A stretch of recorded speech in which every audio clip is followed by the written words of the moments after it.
Pagers explode across Lebanon in attack targeting Hezbollah members. Hundreds injured in exploding pagers attack targeting Hezbollah members.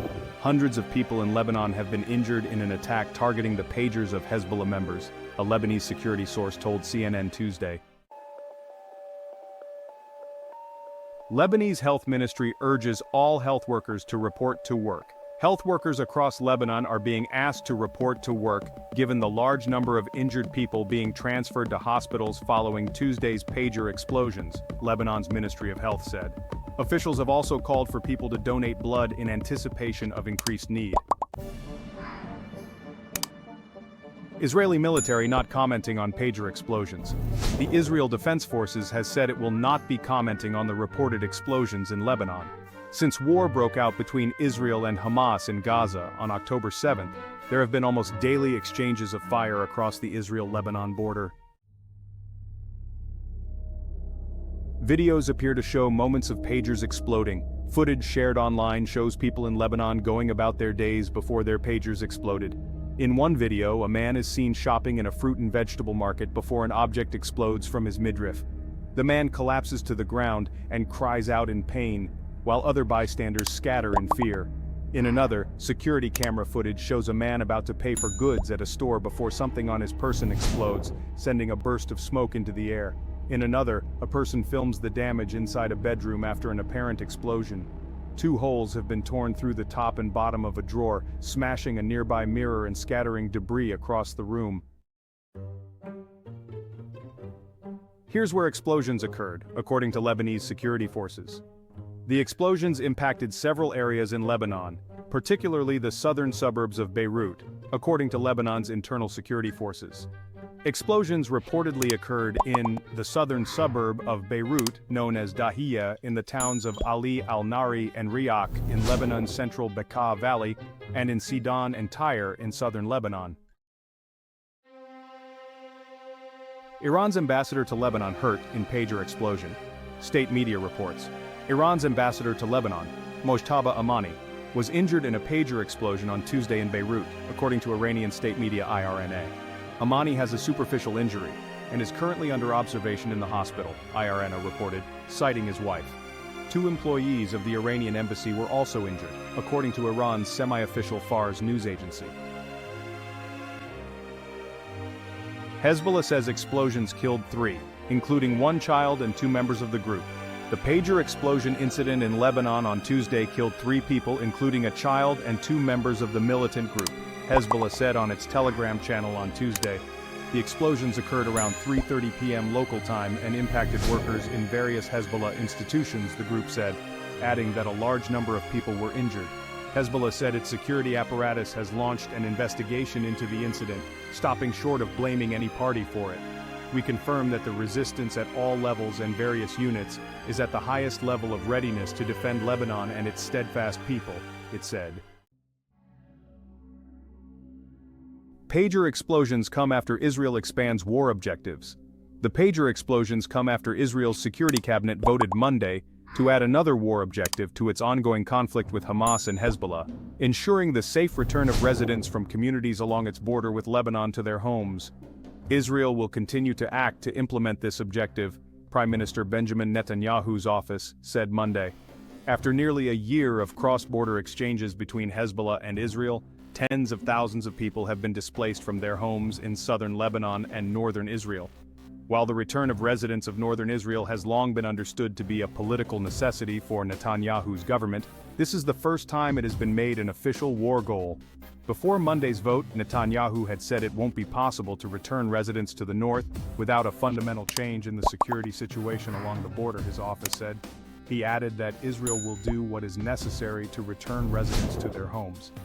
Defense Minister Yoav Gallant was more explicit, saying the only way to allow the residents to return home is through military action. Israel's military has not yet commented on Tuesday's explosions. At least 9 dead and 2,800 injured in pager explosions, Lebanese health minister says. At least 9 people, including an 8-year-old girl, have been killed by Tuesday's pager explosions, Lebanon's health minister Firas Abiad said in an interview with Al Jazeera. Some 2,800 others have been injured in the incidents, Abiad added. Hezbollah will have to respond to pager explosions, defense analyst says. Seth Jones, the director for the Center for Strategic and International Studies International Security Program, told CNN that Hezbollah will have to respond to Tuesday's pager explosions in Lebanon. When I was recently in Israel and visited the border areas, the Israeli perspective right now is that the situation with the north is untenable, Jones told CNN, while stressing that Israel has not yet commented on the pager explosions. Now that we're seeing Israel start to wrap up the war in Gaza, they are starting to turn north, he said. Israel is really trying to change the situation on the ground and create some sense of security on its northern border. Although Hezbollah's response to the Israeli assassination of the senior Hezbollah commander Fuad Shukr in a Beirut suburb in July was relatively muted, Jones said Hezbollah will now have no choice but to retaliate. The Israel Defense Forces, IDF, has previously estimated that Hezbollah has approximately 150,000 rockets and missiles, including thousands of precision munitions. If this thing continues to creep up the escalatory ladder, Hezbollah has a lot that they can throw at Israel, Jones warned.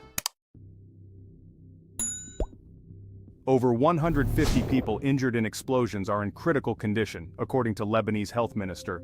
At least 170 people injured in the explosions in Lebanon are in critical condition, Lebanese health minister Faras Abiad said in an interview with Al Jazeera. The majority of those injuries are in the abdomen, hand and face, particularly in the eye area, he said earlier at a news conference in Beirut. Abiad added that many hospitals in southern Lebanon have exceeded capacity due to the sheer number of injured people arriving. More than 100 hospitals in Lebanon, largely in the southern suburbs of Beirut, southern Lebanon and the Bekaa Valley, received injured people. Earlier on Tuesday, the Lebanese Ministry of Health called for health workers to urgently report to work, given the large number of injured people being transferred to hospitals following the pager explosions. Officials have also called for people to donate blood in anticipation of increased need. Hezbollah says it holds Israel responsible for pager explosions. Hezbollah has placed responsibility for the deadly pager explosions in Lebanon on Israel and vowed retribution. We hold the Israeli enemy fully responsible for this criminal attack which led to the martyrdom of several people, impacted civilians and injured a large number of people with various types of injuries, the Lebanese militant group said in a statement released Tuesday evening. This criminal and treacherous enemy will definitely receive a fair punishment for this sinful assault, both in ways that are expected and unexpected, Hezbollah added. The Israeli military, which has engaged in tit-for-tat strikes with Hezbollah for months, said it would not be commenting on the incident. Pager explosions leave Hezbollah stuck between a rock and a hard place, Middle East analyst says. The pager explosions have left Hezbollah with few good options in its conflict with Israel, says Maha Yahya, director of the Carnegie Middle East Center in Beirut. Although Israel has not commented on the explosions, Hezbollah and the Lebanese government have said they hold Israel responsible. Hezbollah is stuck between a rock and a hard place. They've been taking, literally, a beating over the past year. They've lost more than 450 members of the organization, significant damage to their infrastructure. And now this, Yahya told CNN. They've lost the deterrence. They haven't lost it completely, but they've been hemorrhaging, if you like, a lot of their deterrence, she added. Yahya said how Hezbollah responds to the explosions could be influenced by Israel's next move. Is this also a first step in a broader escalation that Israel is planning? Because we've also been hearing from the Israeli government that they would like to expand the conflict into Lebanon in a more significant way than what we've seen so far, she said, referring to a string of bellicose statements by Israeli officials contemplating a wider confrontation with Hezbollah in Lebanon. Lebanon condemns pager explosions as a criminal Israeli aggression. The Lebanese government has blamed Israel for Tuesday's pager explosions, condemning the attack as criminal Israeli aggression. Prime Minister Najib Mikati said in a cabinet meeting on Tuesday that the attack represents criminal Israeli aggression, which constitutes a serious violation of Lebanese sovereignty and a crime by all standards, according to the state-run NNA news outlet. Ziad Makari, the information minister, said in a news conference in Beirut that the Lebanese government has contacted the United Nations and the concerned countries to hold them accountable for this continuing crime. The Israeli military said earlier on Tuesday it would not be commenting on the incidents. Ambulance crews deployed from northern Lebanon to Beirut following pager explosions. Ambulance crews based in northern Lebanon are being deployed to Beirut following the pager explosions, according to the Lebanese Ambulance Association. Teams of ambulance crews working in the north in the centers of Tripoli and Kalamoun headed to the capital to participate in the ambulance and transportation work alongside the various concerned agencies, the association said in a statement Tuesday. The association calls on all citizens to facilitate the work of ambulance crews, it added. The explosions that killed at least 9 people, including a child, and injured around 2,800 affected several areas in Lebanon, but particularly the southern suburbs of Beirut, the capital, according to Lebanon's internal security forces.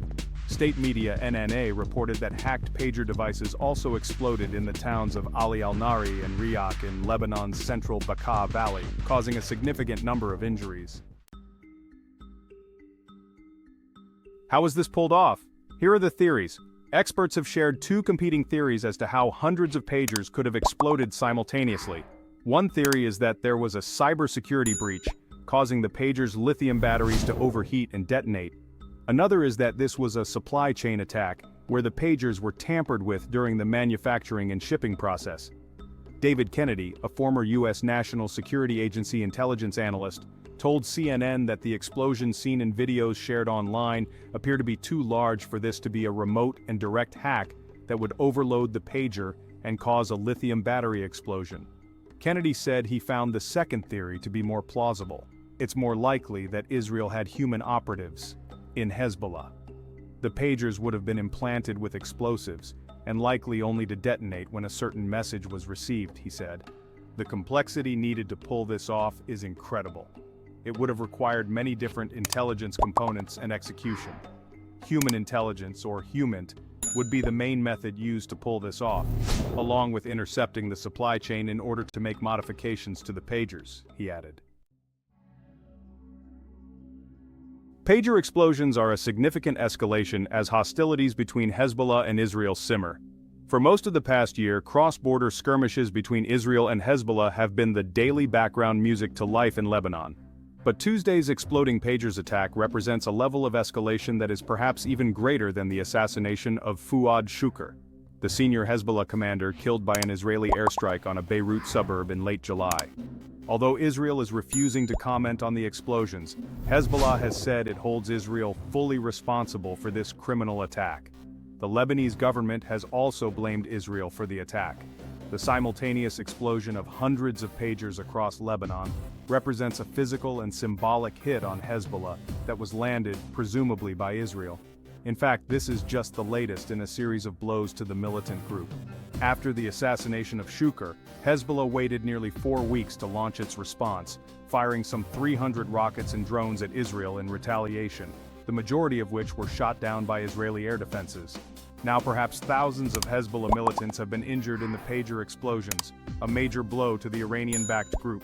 The explosions underscore Hezbollah's profound vulnerability to Israeli infiltration of its intelligence and communications networks, all of which raises questions about how a crippled and compromised Hezbollah can respond to this latest Israeli coup. No changes in advice to civilians, IDF says. In its first statement since the deadly pager explosions, the Israeli military said there were no changes in its advice to civilians. The IDF, Israel Defense Forces spokesperson, clarifies that at this time there is no change to the Home Front Command defensive guidelines.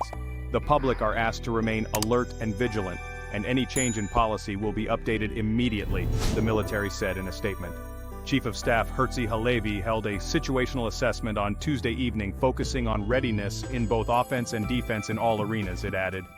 Hezbollah and the Lebanese government have blamed Israel for killing at least 9 people and injuring 2,800 in an attack that targeted pagers held by members of Hezbollah, according to the country's health minister. The Israeli military said earlier that it will not be commenting on the incident. Schools in Lebanon to close Wednesday. Schools in Lebanon will close on Wednesday following the pager explosions that killed at least 9 people and injured around 2,800, according to the state-run Lebanese news outlet NNA. Citing Education Minister Abbas al-Halabi, NNA reported that technical institutes as well as the Lebanese University and all private higher education institutions would also close in condemnation of the criminal act committed by the Israeli enemy against citizens which caused martyrdom and wounded thousands. U.S. not aware and not involved in series of pager explosions in Lebanon, State Department says. The U.S. was not involved in the series of pager explosions in Lebanon and was not aware of any attack in advance, according to a State Department spokesperson.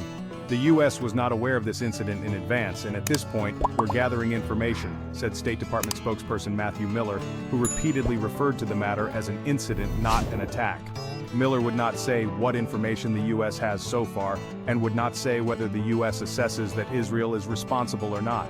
Hezbollah and Lebanon have both blamed Israel for the attack, which injured about 2,800 people and killed at least 9 people, according to the Lebanese health minister. The Israel Defense Forces did not comment. "I don't have any assessment to offer one way or other at this point," said Miller. Miller would not say if the U.S. would make its own assessment, but said it was gathering information through all of the ways in which we usually gather information. "We're gathering information through diplomatic channels as well as other channels about this incident," he said, but would not say if the U.S. has had conversations with Israeli or Lebanese officials. "I don't want to prejudge what we'll say in the days to come," Miller said, asked if there were indications that Iran could retaliate given reports that the Iranian ambassador was injured. Miller said he did not want to speculate until those reports were confirmed. "I've seen the reports. I don't want to speak to what the implications might be before a report is confirmed. But certainly, as is always the case, we would urge Iran not to take advantage of any incident, any instability, to try to add further instability and to further increase tensions in the region. That has been our message to Iran since October 7th, he said. Miller also repeated that the U.S. believes there needs to be a diplomatic solution to the conflict in northern Israel with Hezbollah, and that it is important for Israel and Hamas to reach a ceasefire in order to make a diplomatic resolution in the north easier. Miller said it is very, very difficult to get a diplomatic resolution in the north, absent a resolution to the conflict in Gaza, absent a ceasefire in Gaza, which is why we continue to push for that ceasefire, because we think it'll help make it much easier to reach a resolution.